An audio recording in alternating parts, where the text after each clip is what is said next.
নিয়ে আপনারা জানেন বিগত সরকারের সময় যখন সবাই ইঁদুরের গর্তে লুকিয়েছিলেন, এদেশের কোমলমতিদের সামনে উলঙ্গ নগ্ন এক পৃষ্ঠার মধ্যে 6টি উলঙ্গ ছবি ছিল। ডারউইনের মতো বস্তা পচা সেই মতবাদ কোমলমতি শিশুদের উপরে চাপানো হয়েছিল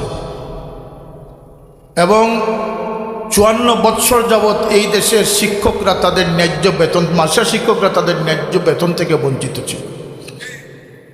62 বৎসর যাবৎ দেশে কোনো শিক্ষানীতি প্রণীত হয় নাই।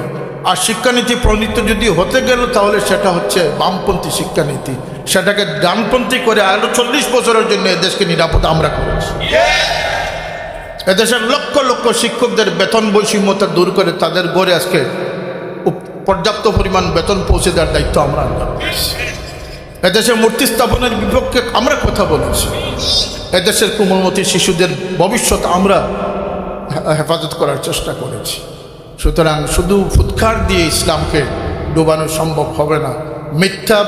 মিথ্যাবাদী এবং এই ছাপাবাজি দিয়ে কোনো সত্যকে কখনো গোপন করা সম্ভব না। সুতরাং আপনারা জানেন বিগত সরকারের সময় যখন সবাই ইঁদুরের গর্তে লুকিয়েছিলেন, এদেশের কোমলমতিদের সামনে উলঙ্গ নগ্ন এক পৃষ্ঠার মধ্যে 6টি উলঙ্গ ছবি ছিল।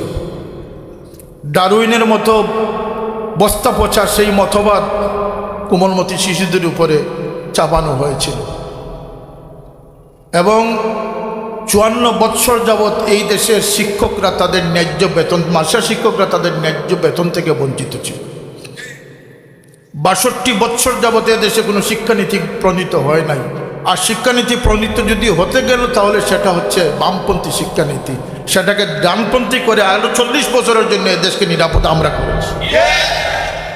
এদেশের লক্ষ লক্ষ শিক্ষকদের বেতন বৈষম্যতা দূর করে তাদের গড়ে আজকে পর্যাপ্ত পরিমাণ বেতন পৌঁছে দেওয়ার দায়িত্ব আমরা নিয়েছি। এদেশে মূর্তি স্থাপনের বিপক্ষে আমরা কথা বলেছি। এদেশের কোমলমতি শিশুদের ভবিষ্যৎ আমরা হেফাজত করার চেষ্টা করেছি। সুতরাং শুধু ফুৎকার দিয়ে ইসলামকে ডোবানো সম্ভব হবে না।